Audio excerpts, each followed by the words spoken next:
Sir ಕೋಳಿ development ಮಾಡ್ಕೋಬೇಕಾದ್ರೆ ಕೋಳಿಗಳು ಏನಾದ್ರೆ ಮೊಟ್ಟೆಗಳಿರ್ತಾವೋ ಅವನ್ನ ಮ್ಯಾಕ್ಸಿಮಮ್ ಪರ್ಸೆಂಟೇಜ್ ಅಲ್ಲಿ ಮರಿಗಳು ಮಾಡಿಸ್ಕೋಬೇಕು. ಇಂಕ್ಯುಬೇಟರ್ ಅಲ್ಲಿ ಮೊಟ್ಟೆಗಳು ಕ್ವಾಲಿಟಿ ಬಿಟ್ರೆ ಎಲ್ಲಾ ಮೊಟ್ಟೆಗಳು ಮರಿಗಳಾಗುತ್ತೆ. ದಿನಕ್ಕೆ ಒಂದು 2 ನಿಮಿಷ ಮೇಲೆ ಒಂದು ಕೆಲಸ ಕೂಡ ಇರೋದಿಲ್ಲ ಇಂಕ್ಯುಬೇಟರ್ ಮೇಂಟೆನೆನ್ಸ್ ಮಾಡ್ಲಿಕ್ಕೆ. ಒಳಗಡೆ ನೋಡೋ ತರ ಇದ್ರೆ ನೋಡಿ, ಈ ತರ ಮರಿಗಳು ಅವಶ್ಯಕವೇ ಅವು ಡೇಟ್ಗೆ ಅವು ಕರೆಕ್ಟ್ ಆಗಿ ಒಡ್ಕೊಂಡು ಸಿಪ್ಪೆಗಳನ್ನ ಹೊರಗಡೆ ಬರ್ತವೆ. ನಮ್ಮ ಫಾರ್ಮ್ ಅಲ್ಲಿ ಇವಾಗ ನೀವು ಏನಾದ್ರೆ ನೋಡಿದಿರೋ ಅವುಗಳದೇ ಮರಿಗಳು ನೋಡ್ಬೋದು ಸರ್ ಎಷ್ಟು ಆಕ್ಟಿವ್ ಆಗಿದ್ದಾವೆ ಅಂತ. ಒಂದು 10 ಕೋಳಿ ಇದಾವೆ ನಿಮ್ಮಲ್ಲಿ ಅನ್ಕೊಳ್ಳಿ, ಅದರಲ್ಲಿ 8 ಕೋಳಿ ಹೆಣ್ಣು ಕೋಳಿ 2 ಹುಂಜ ಇದ್ರೆ ಕ್ವಾಲಿಟಿ ಮೊಟ್ಟೆ ಆಟೋಮೆಟಿಕ್ ಬರುತ್ತೆ. ಒಂದು ಮರಿ ಕೂಡ ಸಾಯಲ್ಲ.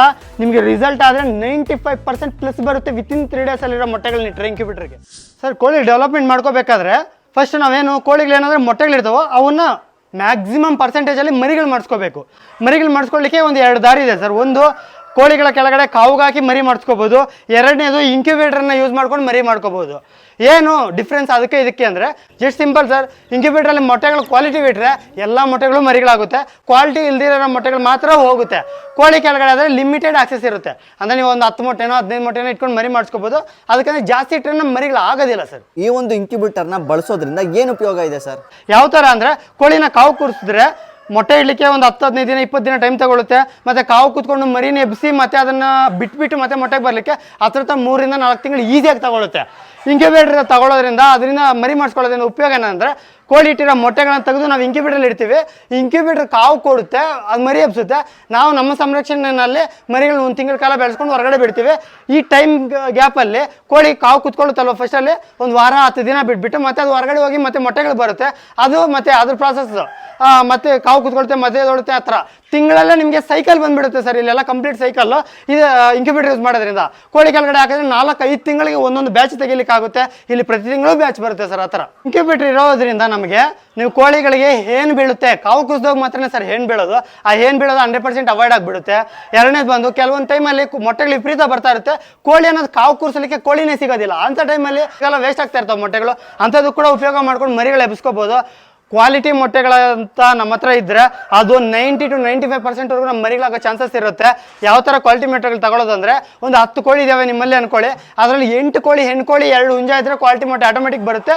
ಮತ್ತು ಕೊಡ್ತಕ್ಕಂಥ ಮೇವು ಆಗಿರ್ಬೋದು ಇದೆಲ್ಲನೂ ಚೆನ್ನಾಗಿ ಕೊಟ್ಟರೆ ಸಾಕು ಸರ್. ಇವಾಗ ನೋಡ್ಬೋದು ಇದಾದರೆ ನಮ್ಮ ಇಂಕ್ಯುಬೇಟರ್ ಆಲ್ರೆಡಿ ರನ್ನಿಂಗ್ ಇದೆ. ಬಿಟ್ಬಿಟ್ರೆ ಅದ್ರ ಕೆಲಸ ಅದಾಗುತ್ತೆ. ದಿನಕ್ಕೆ ಒಂದು 2 ನಿಮಿಷ ಮೇಲೆ ಒಂದು ಕೆಲಸ ಕೂಡ ಇರೋದಿಲ್ಲ ಇಂಕ್ಯುಬೇಟರ್ ಮೇಂಟೆನೆನ್ಸ್ ಮಾಡಲಿಕ್ಕೆ. ಒಳಗಡೆ ನೋಡೋ ಥರ ಇದ್ದರೆ ನೋಡಿ, ಈ ಥರ ಮರಿಗಳು ಅವಶ್ಯಕವೇ ಅವು ಡೇಟ್ಗೆ ಅವು ಕರೆಕ್ಟಾಗಿ ಒಡ್ಕೊಂಡು ಸಿಪ್ಪೆಗಳನ್ನು ಹೊರಗಡೆ ಬರ್ತವೆ. ಬಂದಿರೋಂಥ ಮರಿಗಳನ್ನೆಲ್ಲ ನಾವು ತೆಗೆದು ಬ್ರೂಡಿಂಗ್ ಸೆಟಪ್ಪಲ್ಲಿ ಹಾಕ್ಕೊಂಡು ಸಾಕೊಂತೀವಿ ಸರ್. ನೋಡ್ಕೋಬೋದು ಎಷ್ಟೆಷ್ಟು ಎಳೆಯಾಗಿ ಇರ್ತಕ್ಕಂಥ ಮರಿಗಳು ಬಂದಿದ್ದಾವೆ ಅಂತ. ನಮ್ಮ ಫಾರ್ಮಲ್ಲಿ ಇವಾಗ ನೀವು ಏನಾದರೂ ನೋಡಿದಿರೋ ಅವುಗಳದೇ ಮರಿಗಳು ನೋಡ್ಬೋದು ಸರ್ ಎಷ್ಟು ಆ್ಯಕ್ಟಿವ್ ಆಗಿದ್ದಾವೆ ಅಂತ. ಇದನ್ನು ಬ್ರೂಡಿಂಗ್ ಸೆಟಪ್ ಅಂತಾರೆ. 100 ವಾಟ್ ಬಲ್ಬ್ ಬಂದು ನೀರೊಂದರಲ್ಲಿ ಮೇವೊಂದರಲ್ಲಿ ಕೊಟ್ಟು ನಾವು ಬೆಳೆಸ್ಕೊತೀವಿ. ಏನು ಕೊಡ್ತೀವಿ ಮೇವು ಅಂದರೆ ಬಾಯ್ಲರ್ ಫೀಡ್ ಕೊಡ್ತೀವಿ ಅಷ್ಟೇ. ಬಾಯ್ಲರ್ ಸ್ಟಾರ್ಟರ್ ಫೀಡ್ ಅಂತಾರೆ ಅದನ್ನು.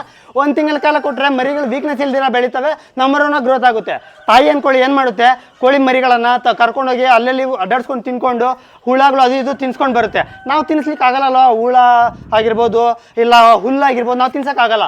ಆ ಅಂಶಗಳಿರತಕ್ಕಂಥ ಫೀಡನ್ನು ನಾವು ಕೊಡ್ತೀವಿ, ನಮ್ಮ ಸಂರಕ್ಷಣೆಯಲ್ಲಿ ಬೆಳೆಸ್ತೀವಿ. ಒಂದು ಮರಿ ಕೂಡ ಸಾಯಲ್ಲ. ನಿಮಗೆ ರಿಸಲ್ಟ್ ಆದರೆ 95% ಪ್ಲಸ್ ಬರುತ್ತೆ ವಿತಿನ್ 3 days ಅಲ್ಲಿರೋ ಮೊಟ್ಟೆಗಳನ್ನ ಇಟ್ಟರೆ ಇಂಕ್ಯುಬೇಟರ್ಗೆ. ಕೋಳಿ ಸಾಕಾಣಿಕೆಯಲ್ಲಿ ಸೇಫ್ಟಿ ಮಾಡ್ಕೊಳ್ಳಿಕ್ಕೆ ನಾಯಿ ಆಗಿರ್ಬೋದು ಮುಂಗ್ಸಿ ಆಗಿರ್ಬೋದು ಇಂಥವೆಲ್ಲ ಸೇಫ್ಟಿ ಮಾಡ್ಕೊಳ್ಳಿಕ್ಕೆ ತುಂಬ ತೊಂದರೆ ತಗೊತಾ ಇರ್ತೀರಾ. ತುಂಬ ಟೆನ್ಷನ್ಸ್ ಬರ್ತಾ ಇರುತ್ತೆ. ಯಾಕಂದರೆ ಒಂದು ಕಬ್ಬಿಣದ ಮೆಶ್ ಹೋಗಿ ಕೇಳೋಣ ಅಂದರೆ ತುಂಬ ಹೈಲಿ ರೇಟ್ ಇರುತ್ತೆ. ಇಲ್ಲ ಒಂದು ಪ್ಲಾಸ್ಟಿಕ್ ಮೆಶ್ ತಗೊಂಡಾಕೋಣ ಕಮ್ಮಿ ರೇಟ್ ಅಂದ್ಕೊಂಡ್ರೆ ಬಿಸಿಲಿಗೆ ಒಂದು 6 ತಿಂಗಳು 1 ವರ್ಷದೊಳಗಡೆ ಒಣಗೋಗಿ ಪುಡಿ ಆಗಿಬಿಡುತ್ತೆ.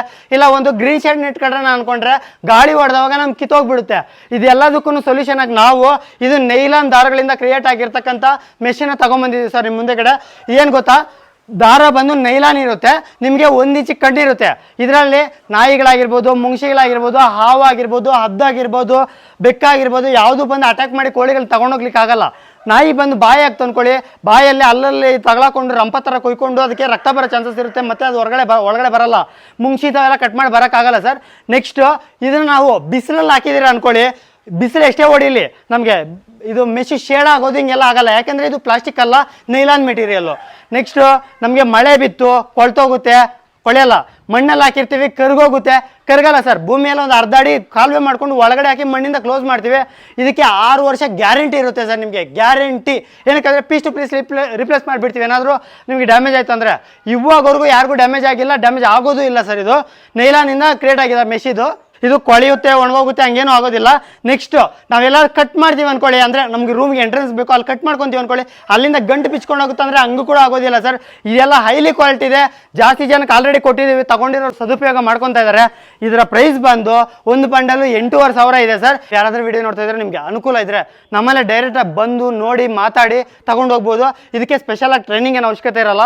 ಯಾವ್ಯಾವ ಥರ ಮೇಂಟೈನ್ ಮಾಡಬೇಕು ಏನು ಅಂತ ನಾವು ಸ್ಟೆಪ್ ಬೈ ಸ್ಟೆಪ್, ಅಂದರೆ ಇಂಕ್ಯುಬೇಟರ್ ಅನ್ಬಾಕ್ಸ್ ಮಾಡೋ ಥರದಿಂದ ಹಿಡಿದು ಮರಿಗಳು ಬಂದ ಮೇಲೆ 1 ತಿಂಗಳು ವ್ಯಾಕ್ಸಿನ್ ಆಗೋವರೆಗೂ ನಾವು ಸ್ಟೆಪ್ ಬೈ ಸ್ಟೆಪ್ ನೀಟಾಗಿ ವೀಡಿಯೋಸ್ ಕೊಟ್ಟಿರ್ತೀವಿ, ನೋಡಿ ಫಾಲೋ ಮಾಡಿದ್ರೆ ಸರೋಗುತ್ತೆ. ಬಂದರೆ ಒಂದ್ಸರಿ ಎಕ್ಸ್ಪ್ಲೇನ್ ಮಾಡಿ ಕೊಡ್ತೀವಿ. ಬರ್ಲಿಕ್ಕೆ ಆಗಲಾರ್ದಷ್ಟು ದೂರ ಇದೆ ಅಂದ್ಕೊಳ್ಳಿ, ನಿಮ್ಮ ತಾಲೂಕವರೆಗೂ ನಾವು ತಲುಪಿಸ್ಕೊಡ್ತೇವೆ. ಅದಕ್ಕೆ ನಿಮಗೆ ಪ್ಯಾಕಿಂಗ್ ಚಾರ್ಜು, ಕೊರಿಯರ್ ಚಾರ್ಜು ಒಂದು 800 ರೂಪೀಸ್ ಎಕ್ಸ್ಟ್ರಾ ಚಾರ್ಜ್ ಮಾಡ್ತಾ ಇದೀವಿ ಪ್ರೆಸೆಂಟು. ಇದು ನಮ್ಮಲ್ಲಿ ಸಿಗ್ತಕ್ಕಂಥದ್ದು 80 ಮೊಟ್ಟೆ ಹಿಡಿತಕ್ಕಂಥ ಮಿಷಿನ್ ಸಿಗುತ್ತೆ, 160 ಮೊಟ್ಟೆ ಹಿಡಿತಕ್ಕಂಥ ಮಿಷಿನ್ ಸಿಗುತ್ತೆ.